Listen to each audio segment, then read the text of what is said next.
Assalamualaikum warahmatullahi wabarakatuh. Halo teman-teman semuanya, kami dari kelompok 2 yang dimana akan membahas mengenai pengukuran dalam psikologi kepribadian.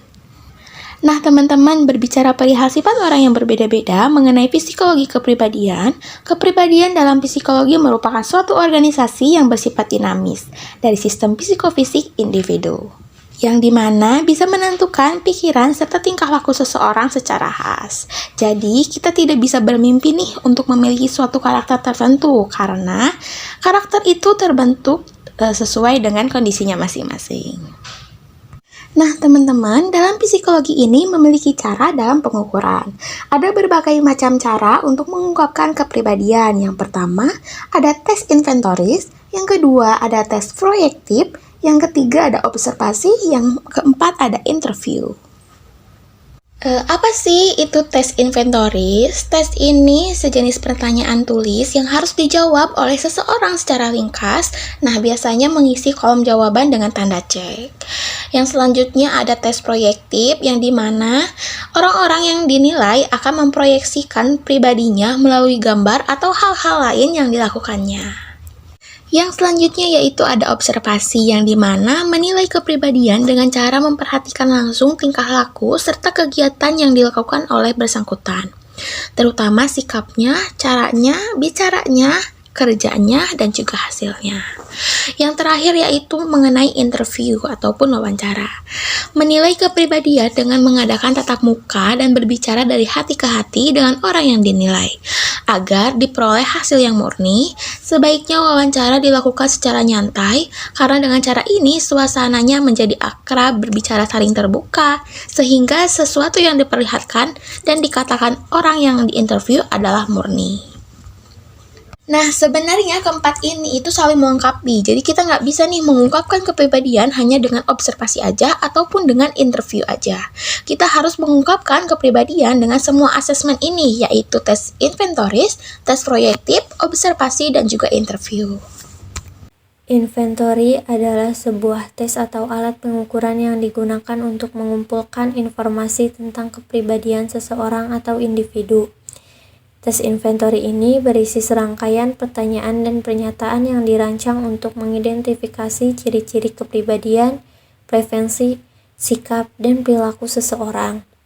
Adapun contoh tes inventory seperti Rothwell Miller Interest Blank atau RMIB, Edwards Personal Preference Schedule atau APPS, Myers-Briggs Type Indicator atau MBTI, Coder Preference Record, Child Behavior Checklist atau CBCL, The Minnesota Multiphasic Personality Inventory atau MMPA, 16 Personality Factor Questionnaire atau 16PF, Papik-Kostick, Pauli, Kraepelin, dan masih banyak lagi.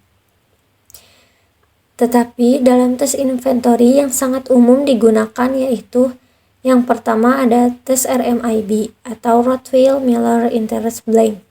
Ini dikembangkan oleh Rothwell pada tahun 1947. Ini memiliki tujuan untuk mengukur interest seseorang berdasarkan sikap seorang individu terhadap suatu pekerjaan. Tes ini biasanya dilakukan menggunakan media kertas yang berisikan formulir suatu daftar pekerjaan yang dibedakan antara si pria dan wanita. Kemudian, tes ini menginstruksikan subjek untuk membuat ranking dari daftar pekerjaan yang tersedia dalam formulir tes sesuai jenis kelaminnya. Ranking dimulai dari angka 1 yang artinya pekerjaan yang paling disukai hingga angka 12 pekerjaan yang tidak disukai. Yang kedua ada APPS atau Edwards Personal Preference Schedule yang dikembangkan oleh Alan Edwards pada tahun 1959. Tes ini melibatkan sebuah pasangan pernyataan di mana seseorang yang sedang dites harus memilih salah satu dari pasangan pernyataan yang menggambarkan dirinya. Contoh dari pernyataan A, saya bersusah hati bila gagal dalam sesuatu. Pernyataan B, saya merasa gugup bila harus berbicara di depan banyak orang. Yang manakah yang paling sesuai dengan diri kita, pernyataan A atau pernyataan B? Kemudian, yang ketiga ada MBTI atau Myers-Briggs Type Indicator. Tes MBTI ini termasuk ke dalam tes kepribadian inventory yang mudah digunakan dan paling banyak dipakai. Tes MBTI ini mengkategorikan individu ke dalam salah satu dari 16 tipe kepribadian yang berbeda. Ini didasarkan pada teori yang dikembangkan oleh Catherine Cook Briggs dan Isabel Briggs Myers, yang membagi kepribadian menjadi 4 dimensi utama. Yang pertama ada extrovert atau introvert. Menilai sejauh mana seseorang cenderung mendapatkan energi dari interaksi sosial atau extrovert, atau merasa lebih terisi energi dengan waktu sendirian atau introvert. Yang kedua ada sensing atau intuition, menggambarkan bagaimana seseorang mengumpulkan informasi. Apakah mereka lebih cenderung fokus pada detail konkret dan fakta, atau lebih suka melihat gambaran besar dan memiliki perasaan intuitif. Dan ketiga ada thinking atau feeling, menggambarkan bagaimana seseorang membuat keputusan. Apakah mereka lebih condong pada pertimbangan logis dan analitis, atau lebih mengandalkan nilai-nilai dan empati dalam pengambilan keputusan. Yang keempat ada judging atau perceiving, menunjukkan cara seseorang mengatur hidup mereka.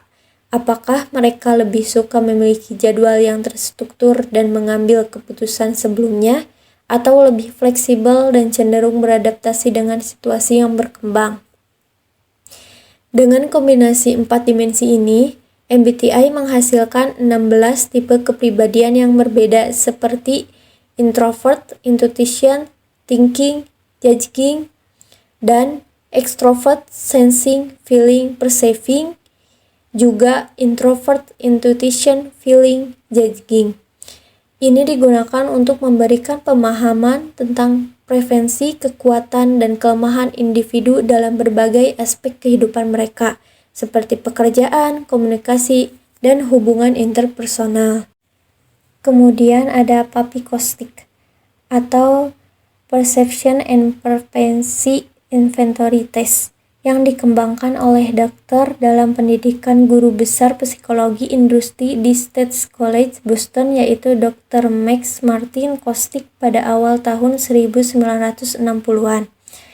Tes ini merupakan salah satu tes kepribadian yang tercermin dalam tingkah laku yang didasarkan pada kategorisasi, berguna untuk evaluasi karyawan karena menggambarkan gaya administrasi dan untuk mengetahui hubungan atasan dan bawahan, dan juga mengembangkan solusi interpersonal. Aspek yang diukur dari tes ini adalah arah kerja, kepemimpinan, aktivitas, pergaulan, gaya kerja, sifat, dan ketaatan. Yang terakhir ada Kraepelin Test atau Kraepelin Psychodiagnosis Test. Adalah salah satu alat tes dalam psikologi yang digunakan untuk mengukur kemampuan kognitif dan berbagai aspek mental seseorang. Tes ini pertama kali dikembangkan oleh psikiater Jerman bernama Emil Kraepelin. Tujuan tes ini dirancang untuk mengukur berbagai aspek fungsi kognitif dan mental seseorang, termasuk perhatian, konsentrasi, daya ingat, dan respon terhadap tugas-tugas mental. Metode tes ini biasanya terdiri dari serangkaian tugas atau latihan yang harus diselesaikan oleh individu yang sedang diuji. Tugas-tugas ini mencakup berbagai jenis aktivitas mental seperti mengingat serangkaian angka, melakukan perhitungan cepat, mengidentifikasi pola, dan sebagainya. Penilaian hasil dari tes Kraepelin digunakan untuk menilai berbagai kemampuan mental seseorang. Kemampuan kognitif seperti memori, perhatian, pemrosesan informasi dapat dievaluasi melalui tugas-tugas dalam tes ini. Contoh paling sederhana dari tes Kraepelin adalah misalkan kita diminta untuk mengingat urutan angka berikut seperti 2, 4, 6, 8, 10, 12. Setelah itu, kita diminta untuk mengulangi urutan angka tersebut ke belakang mulai dari angka terakhir ke angka pertama. Jadi, kita harus mengatakan 12, 10, 8, 6, 4, dan 2. Materi selanjutnya adalah projective test atau tes proyeksi. Secara garis besar, tes-tes proyektif dibagi menjadi 2 golongan, Yang pertama ada tes proyeksi verbal. Tes proyektif yang verbal ini termasuk dalam golongan yang materinya maupun reaksi subjek dan instruksinya menggunakan bahasa, sehingga dalam tes ini dituntut suatu kemampuan bahasa. Berikut tes-tes yang termasuk dalam kelompok ini antara lain adalah EEPS, SSCT, MMPI, 16PF, CUDER, dan Study of Value. Nah, yang golongan kedua adalah yang nonverbal, tes proyeksi nonverbal.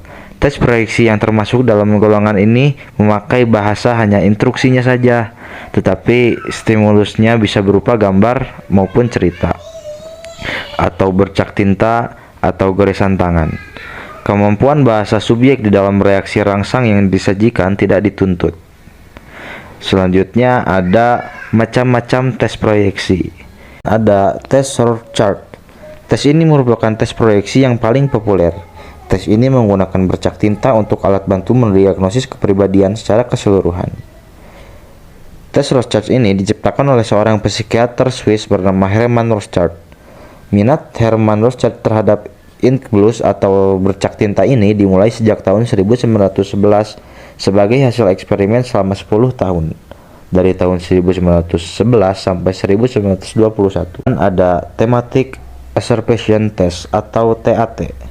Tes ini merupakan salah satu teknik mengungkapkan dinamika kepribadian yang termanifestasi dalam interpersonal relationship dan persepsi seseorang tentang lingkungan dengan menggunakan kartu-kartu bergambar yang masing-masing memiliki tema yang berbeda. TAT ini disusun oleh Murray dan Morgan pada tahun 1935. Gambar-gambar pada kartu TAT yang ada saat ini adalah seri ketiga yang digunakan sejak tahun 1935. Asumsi atau dasar pemikiran yang digunakan TAT sama dengan pendekatan yang digunakan tes-tes lain yang termasuk dalam kelompok tes proyeksi nonverbal. Ada Children Apperception Test atau CAT. Ide awal pembuatan CAT ini lahir dari diskusi antara Ernest Chris dan Leopold Belak. Menurutnya, anak lebih mudah mengidentifikasikan diri mereka sendiri dengan figur hewan daripada dengan figur manusia. CAT merupakan penurunan langsung dari TAT, namun bukan untuk menggantikannya. Ada tes grafis. Umumnya tes grafis ini terdiri dari 3 buah tes, yaitu gambar orang atau DAP, gambar pohon, tree test, dan gambar rumah, pohon, orang atau HTP. Tes ini memberi kemungkinan tes tim menampilkan ekspresi bebas dalam bentuk wujud gambar sesuai dengan yang ditugaskan. Hal ini bisa diwujudkan karena prinsip tes ini menggambarkan sesuatu objek yang sangat dekat dengan dirinya, namun dibatasi dengan kaidah yang tidak terlalu mengikat. Adalah Sondy Test. Pembuatan tes ini adalah seorang Yahudi Hungaria bernama Leopold Sondt. Pertama kali tes ini diformulasikan pada tahun 1935, namun secara resmi diterbitkan dan diinterpretasikan pada tahun 1947. Sondy menyimpulkan bahwa gen terpendam yang ada dalam diri seseorang ini menentukan pilihan kita terhadap teman, kekasih, bentuk dari penyakit, pekerjaan, minat, olahraga, hobi, dan bahkan bentuk dari kematian di beberapa kasus. Sondy menaruh perhatian pada persepsi tentang wajah dan pada perkembangan pendapat tentang sifat hedonis yang mereka minati. Faktor apa saja yang bisa mempengaruhi pendapat atau keputusan tersebut yang cukup memenuhi kriteria diagnosis dari gejala klinis tertentu. Sondy percaya bahwa orang secara inheren tertarik pada orang mirip dengan mereka. Teori genotropism menyatakan bahwa ada gen khusus yang mengatur pemilihan pasangan dan bahwa individu sama gen akan menjadi satu sama lain. Selesai sudah presentasi kali ini, dapat disimpulkan bahwa melihat dan juga memahami kepribadian seseorang akan mempunyai manfaat untuk menghadapinya. Dan tentunya semua berharap agar kita bisa memperdalam dan juga mengasah materi kembali secara terus-menerus. Terima kasih atas atensinya, sampai jumpa di diskusi selanjutnya. Wassalamualaikum warahmatullahi wabarakatuh.